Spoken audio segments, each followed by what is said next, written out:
which is small, but rich, prominent and yet forsaken, peaceful, though not at peace. 120th in geographic size, it is the 13th largest trader in the world. Since 1971, when it was expelled from the United Nations, its people have become global orphans, severed from diplomatic relations with the rest of the world. Although sometimes confused with Thailand, more often it is confused with China. For its people, the future is as uncertain and dark as the empty screen before you. 1.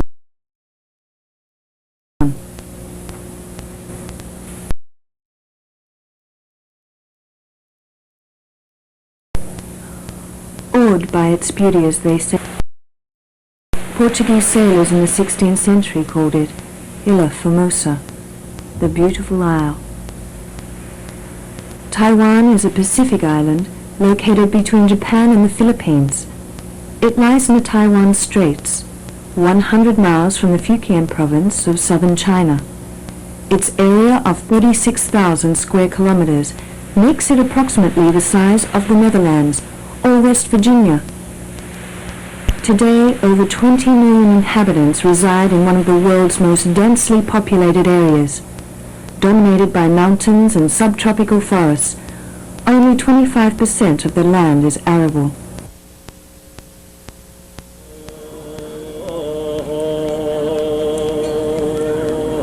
Taiwan's history is as rich as it is harsh. It begins with the ancestors of today's originally residing people, or Aborigines. There were 12 tribes, each with its own language, religion and art. Little is known of their early history, but most anthropologists believe them to be related to the Neo-Polynesian people of Luzon, the closest island of the Philippines. The basis of their society was hunting and agricultural development. Their history and ascent to the mountains is written through the remains.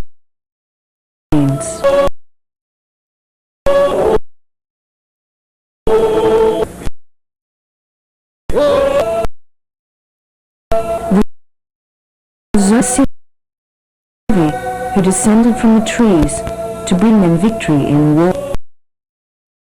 A site unearthed in Danshui last year contained currency from Arabia and China. The site dates from 1,000 years ago. So far, 160 sites have been found. The age of some estimated to be 60,000 years old.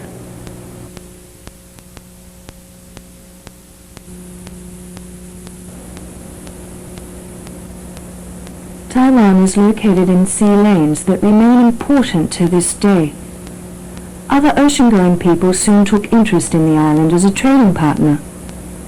In 1624, the Dutch established a trading post in Dayuan. They built a fort to protect themselves from native and foreign attack. Military force maintained their economic interests on the island. The newly developing Taiwan began to attract other nations in search of colonies. Located trading base, the heart of the conflict for Asian shipping routes. For the first time, she was seen by colonists as being able to play an important part in Far Eastern trade.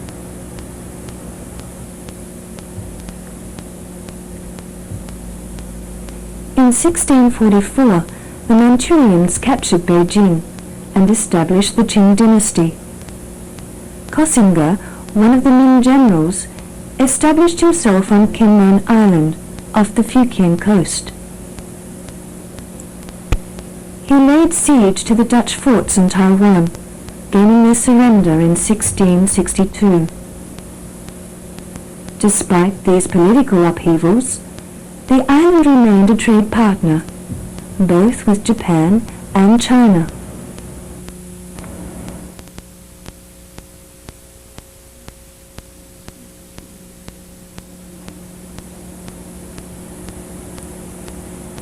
In 1684, the Qing dynasty defeated forces loyal to Koxinga's family and brought Taiwan under Manchurian rule for the first time. To the Qing dynasty, Taiwan was an irritation to be remedied through the administration of colonial rule. However, the settlers had grown accustomed to their independent way of life, and Qing control often wavered against at least 68 major rebellions against corrupt officials. To mainland China, Taiwan remained relatively unimportant until the war with France. In 1884, the French attacked Danshui. The weakening of the Qing dynasty's hold over Taiwan helped to revive the former interest in the island shown by European colonists. The war between France and the mainland eventually spread to the Taiwan Straits.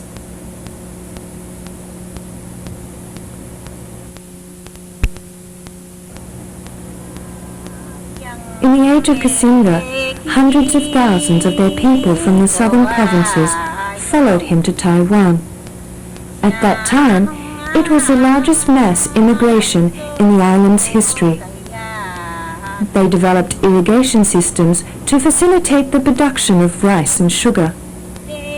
The sophistication of the Han people's technology greatly increased both the mass and speed of agricultural production. During the last century of Qing dynasty rule, Taiwan's Han population had increased to 2 million. The island was producing sugar, tea, rice, and camphor as its major exports. The Han people used the rivers in combination with Taiwan's geographical position to transform the economy. Taiwan became an agriculturally based export industry. Markets were built in response to the growing demand for Taiwan's exports. The gate represents the Han people's newfound economic power in Taiwan. Their army drove the Aborigines high into the mountains. This was the first, but not the last time they would be driven from their land.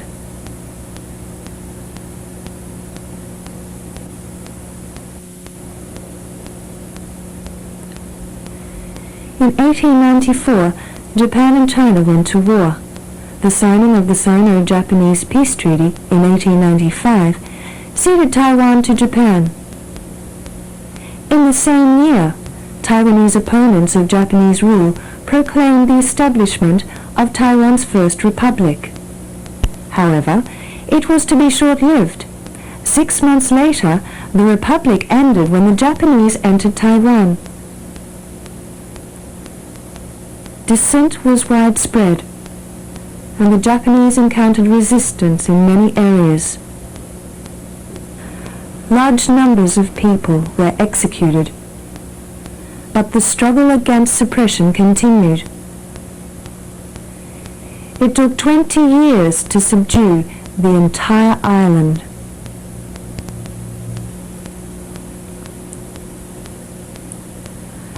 By the end of the 19th century, China was still controlled by the Manchurians. In 1911, the Qing dynasty was disposed when the Chinese Revolution took place. The First Republic of China was established. Faction fighting amongst provincial warlords began. Chiang Kai-shek began to consolidate KMT military force in Guangdong. In 1926, he conquered the middle part of China in 6 months. At this time, the KMT and PRC parties were united in their desire to unify China. In April 1927, Shanghai was taken by the workers' movement. Chiang Kai-shek arrived in Shanghai with nationalist troops. They used force to suppress the communist workers. At this time, they began to purge the KMT of its communist members. The war between the KMT and the PRC began.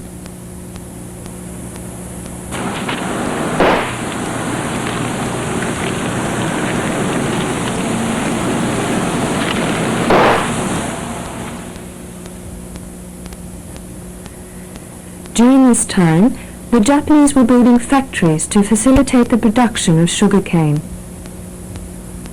all production was made part of Japanese colonial rule.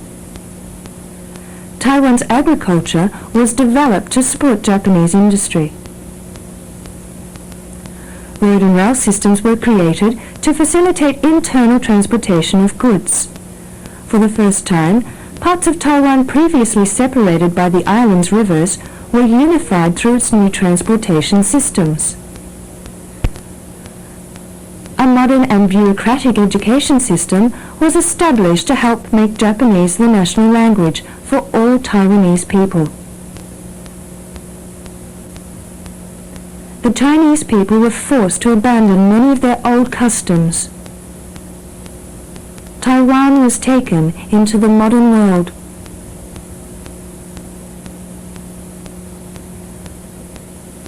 City plans were drawn up and urban housing developed to meet the demand of growing urban workforce. Electricity and public health care were established.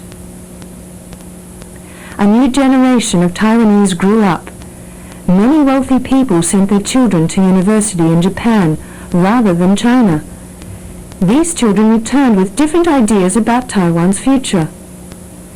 They founded a social movement to promote awareness about Taiwanese politics amongst her people. Known as the Culture Movement, most of its emphasis was political. Their focus was the right of the Taiwanese people to political self-determination and freedom from colonial rule. Later they were supported by loosely organized movements of farmers and workers.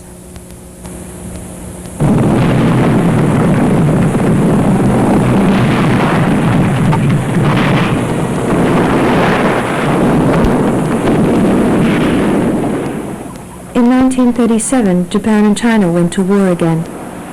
200,000 Taiwanese soldiers were forced to fight on the side of Japan. 30,000 died in the war.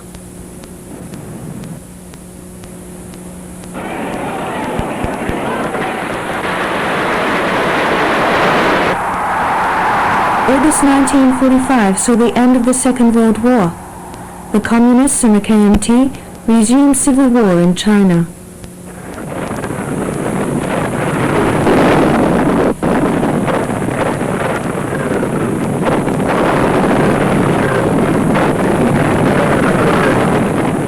On October 17, 1945, the KMT soldiers landed in Taiwan under the order of the Allies. At first, the Taiwanese welcomed the new troops and bureaucrats as liberators, desiring reunification with their motherland. Inflation rose by 400% as the new government looted the war-damaged economy to finance the war in China. Corruption was widespread. KMT loyalty guaranteed a lifetime job in the bureaucracy. On February 27, 1947, an incident between the people and the KMT police acted as a catalyst for the discontent of the Taiwanese against their corrupt government. Within a few days, the cities were filled with protesters. They called for self-determination and drew up a 32-point policy change.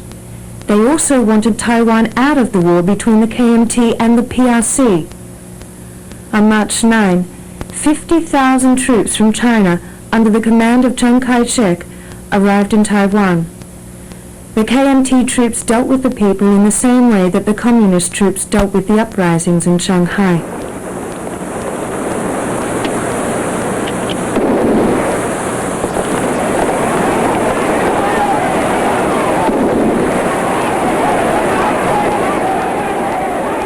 An entire generation of the country's elite were eliminated. Doctors, lawyers, teachers, students, and journalists disappeared. No official report has ever been published, but estimates range from 10 to 20,000. In 1949, the KMT lost Nanjing. They had finally been defeated by the PRC, and China belonged to the Communists. Chiang Kai-shek fled to Taiwan, hoping to rebuild the authority he had lost in China.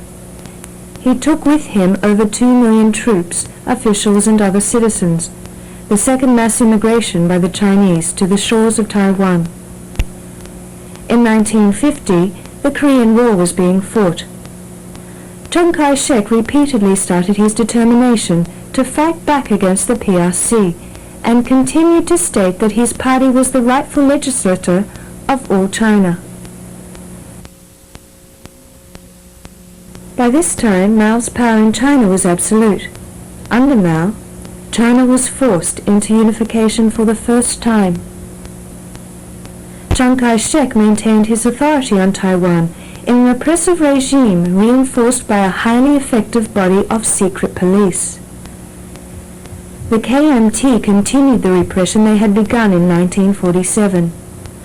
Arrests, tortures, jailings, and severe limits on civil and political rights were continued.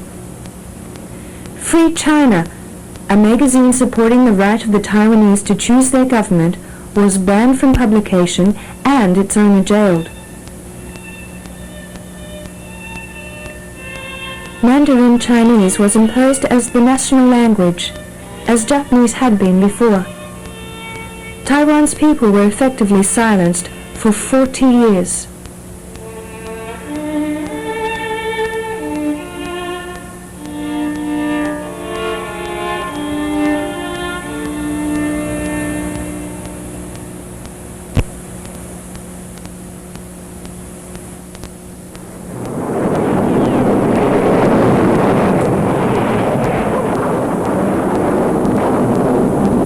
In 1958, the PRC and the KMT were at war again. America and Taiwan signed a treaty in which America promised to protect Taiwan from sea and air invasion.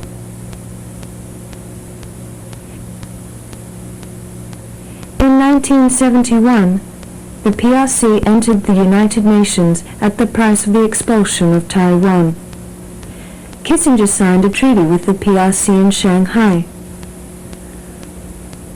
On December 27, 1978, the ROC and America resumed diplomatic negotiations.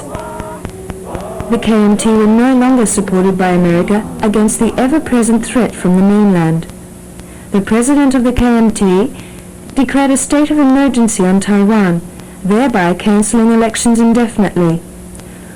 On December 10, 1978, there was a demonstration organized by Formosa magazine in Kaohsiung to protest against the violation of human rights and democracy in Taiwan. The KMT used the military police to split up the demonstration. Many prominent dissidents were jailed, and 15 magazines associated with the opposition were closed.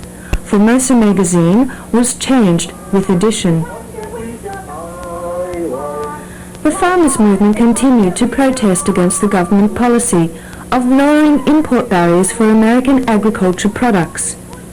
They also demanded Social Security benefits. Again, military police was used to suppress the demonstration. Military academy. They are the rising stars of the Chinese army.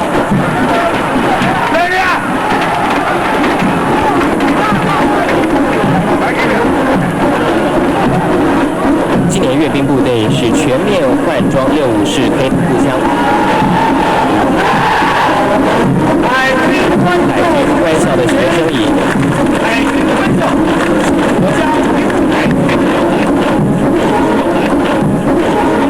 今年也是第一次在阅兵典礼中全面换装65黑步枪的情形。那么65式黑步枪是国造的，比起偶尔有卡子制造的美国 M16A2 要来的好用。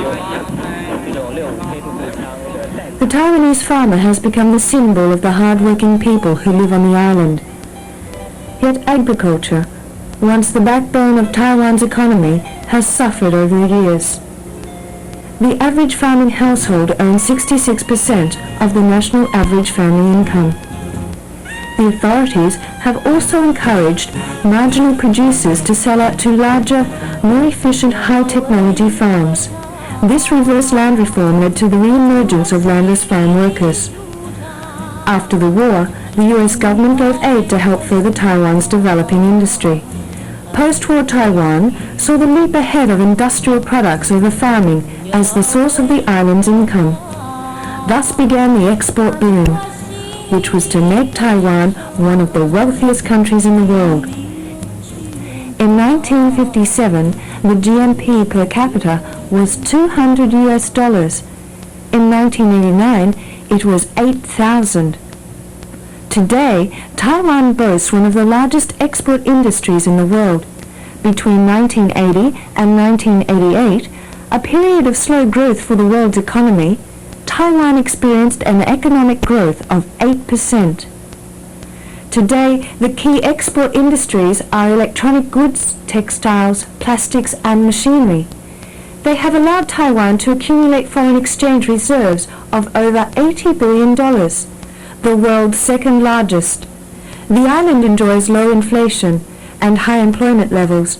However, these successes are countered by huge environmental damage all over the island.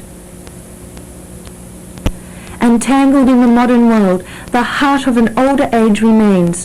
Western values now exist alongside Chinese. Both influence the lives of Taiwan's people.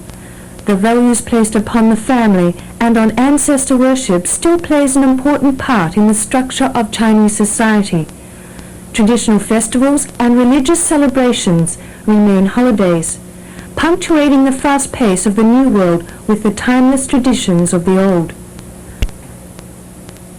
How far this will remain in the face of an increasingly technological and materially based society remains to be seen.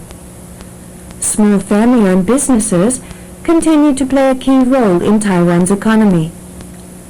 Firms with 30 or less employees account for over 90% of the 90,000 manufacturing companies.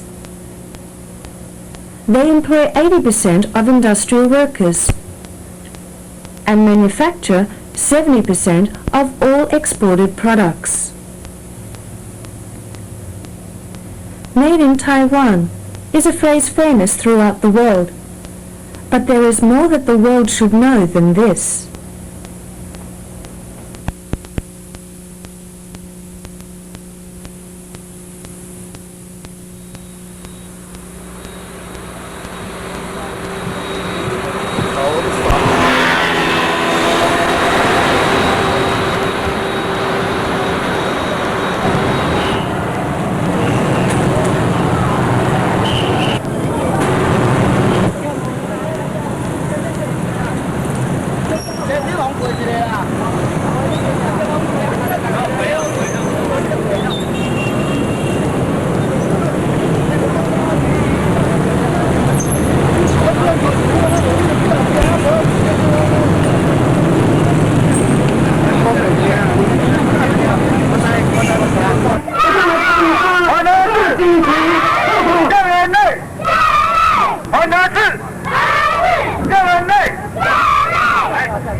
Today, the KMT in Taiwan and the PRC in China both claim to be the legitimate rulers of all China. The KMT says, one China, two governments. The PRC says, one China, two systems. Last year, the DPP wrote the goal of Taiwanese independence into its charter. In 1991, the Association for Plebiscite in Taiwan was formed. The right of all people to self-determination is well established in the UN Charter. Taiwanese supporters of self-determination argue that the peace treaties between Japan and the World War II allies left Taiwan's status unsettled. Therefore, a plebiscite is needed to allow its people to determine their future. In international, financial and political organizations, Taiwan has little or no representation. This year, the people of Taiwan began to campaign for membership in the UN. The Alliance for the Promotion of UN Membership was formed. They were able to openly recruit members through independent newspapers. Together they have formed a group of people's diplomats. In 1991, the American Taiwanese were joined by native Taiwanese in New York. They visited over 100 national embassies to the UN, lobbying for support. A rally was staged in front of the United Nations General Assembly building in New York. Despite the efforts of Taiwanese to join the United Nations under their own name, two main obstacles remain. One comes from the PRC, which holds the power of veto in the UN and has threatened to use it against Taiwanese efforts to join international organizations. The second is the KMT's refusal to submit an application under Taiwan's name. In the last couple of years, large-scale demonstrations have been held in Taiwan, attempting to raise the consciousness of Taiwanese people about their political situation and suppressed rights. The history of Taiwan has circled constantly over what remains an unsolved question. 400 years of colonial occupation and bloody struggle have not resolved this. The people of Taiwan no longer want their future decided by military force.